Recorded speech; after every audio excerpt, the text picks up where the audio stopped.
All right. So, happy Sunday, everybody. Hope everybody's doing amazing. I am here with the Darkfox, the Obsidian Adonis, Olumide.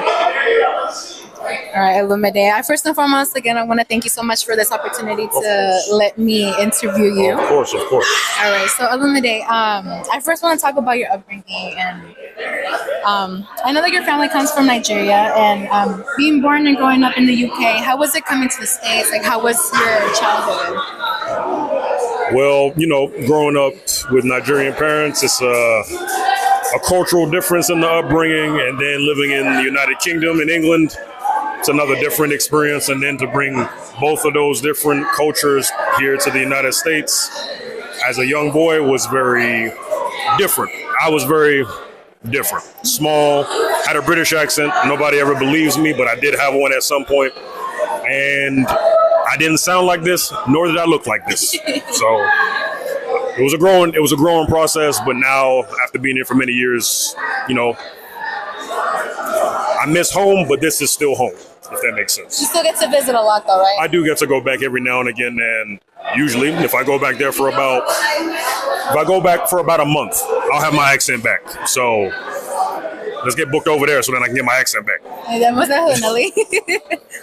So I know that you graduated from Cal State University, Chico, right? Yes, I did. Where you studied sport and exercise science. Correct. Right? I know that you also got into some sports like track and field. Correct. Did you get into any other sports during college?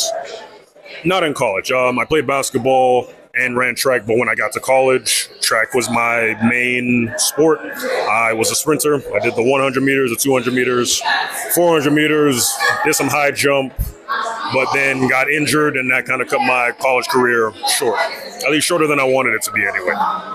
Understood. So I know that you've always really been into sports, but what actually got you into wrestling? What made you want to wrestle? Well, I'm sure you've heard the story. Usually watching wrestling as a kid, you look at it and you're like, that's what I want to do. It was always that for me, but I didn't know how to get into professional wrestling, so I took a detour, and that's how track became my thing. That became my new passion, my new love. But once that career winded down, I found my trainer, Nathan Brick, and I knew him in high school, believe it or not. He was kind of my coach back then as well, a little bit. Is kind of full circle. So I saw him on Facebook randomly, and I said, "Hey, man, do you remember me?" And he said, "Yeah, exactly." So I said, "You know what? You're doing the wrestling thing. I would love to do the wrestling thing as well. So if you wouldn't mind training me." And so that's how we got here, and that's where we are now. And now you guys are together in the appeal. And now we are together in the appeal, and in fact, coming up May 30th, cheap plug, WCWF, we're actually going to have our first ever match against one another. So that'll be something, because me and him never squared off against each other. So it'll be something to, student versus teacher type deal. Most definitely. I'm pretty sure you guys are very excited for that. I am. And this is one of those tests for me, right? To see if the student can surpass the teacher. So we'll find out. Most definitely. Who were some of your biggest inspirations in wrestling growing up? It was the charisma of The Rock and Stone Cold Steve Austin that really first kind of grabbed my attention. But as I grew up, my inspiration started to become more geared towards the athletes as well. So Shelton Benjamin is my amazing. He is my biggest. He's the biggest one that I was like, you know what? That's an athlete. So yes, agree. Him, Booker T is another one as well, and Brock Lesnar. So the wrestlers, the athletes, and the monsters. Okay, so a little bit of everything. A little bit of everything. Yes. What made yourself name yourself the Dog? Well, in England, foxes you see them quite a bit, and I actually had a family of foxes that lived in my backyard for the longest time. So a fox is an animal that it's sly, it's mysterious, for lack of a better word. They're very aloof. So I've always kind of registered with a fox. They keep to themselves. They're unassuming, but you don't really want to get on the bad side of one. And the darkness, the dark part came from, in order to shine, you got to come out of darkness. So that's kind of where that came into play. Yes. Thank you so much for that. We already talked about you being training with Nathan Brick, as well as you also were trained by Terrell Temple. I was also, yes. So Nathan and Terrell, they were training partners at one point in Texas. And when Tempo came over to California, then they both kind of took on the mantle of both being my trainers. So I have faced off against Tempo, but it is, I would count myself lucky and I count myself blessed to have two trainers that are good at what they do and manage to kind of pass that on to me. So it's something I appreciate a lot. And I can't thank them both enough. And my goal is to make them proud and, you know, not piggyback, but create my own path based off what they've taught me. Exactly.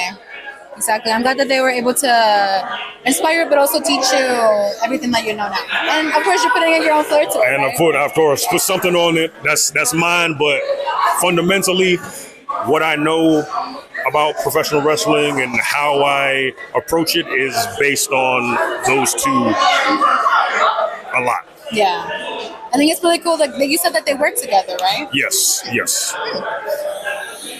Aside from being SPW champion for 560 days and World War Z champion for 336 days, what are your biggest accomplishments thus far?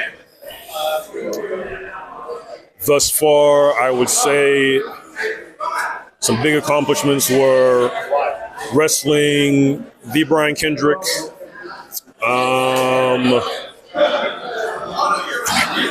It's hard to say because a lot of it is not necessarily the opponents that I face, but a lot of it has been achievements within myself, right? Like managing to make it to AEW a handful of times, managing to make it to Collision, managing to make it to, you know, SmackDown, like in all these other places that I've been able to go to. So those are accomplishments in itself. It's not always external, a lot of it is internal. And then there have been a couple times where I've had kids call me their hero, which, I mean, to me, I'm not doing anything special, but to see a kid smile and to call you their hero, that's no amount of praise or adulation can really add up to that, can match up to that. Most definitely. I think that must definitely be something that you love to hear. Yeah. Yes, of course. And of course, we would like to see you in the next DC or Marvel movie. Oh, well, well, we can make a Dark Fox movie. Yes. We'll put that out there.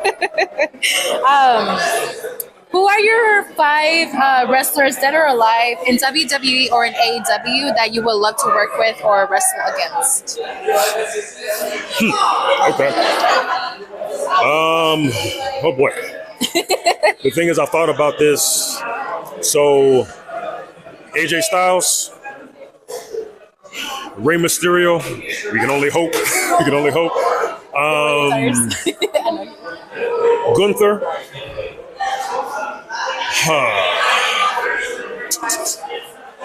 Sean Benjamin, that's a must. And who could be the last? You know what? Takeshita. Those will probably be the ones that I can think of that. There's more, but those are the ones that come to mind. Like your top 5. Right, yeah, top 5 right most there. Definitely. What is your biggest motivation in life?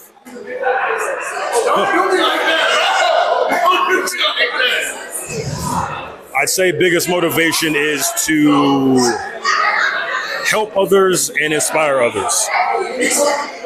As somebody who I had to work to get to where I am. I had to work to get what I have. And I feel like people can do that, but they have to be able to believe in themselves and have faith within themselves, right? And not everybody is blessed from the beginning. Some people got to work at it. Some people got to struggle. Some people got to fight. And I have a younger brother that has autism, and he is somebody that does look at me like a hero. So if I can be his hero, and I can show that it doesn't matter where you come from, it doesn't matter what you've been through, you can make something of yourself, that's my biggest motivation, is to inspire somebody else to be the best them and to be better than me. I love that. I too also have a brother with severe autism, so I know how that is as well. And kudos to you. Kudos to you. Thank you. Of course. My last question would be, what would you like people to know about Darkfox Olumide?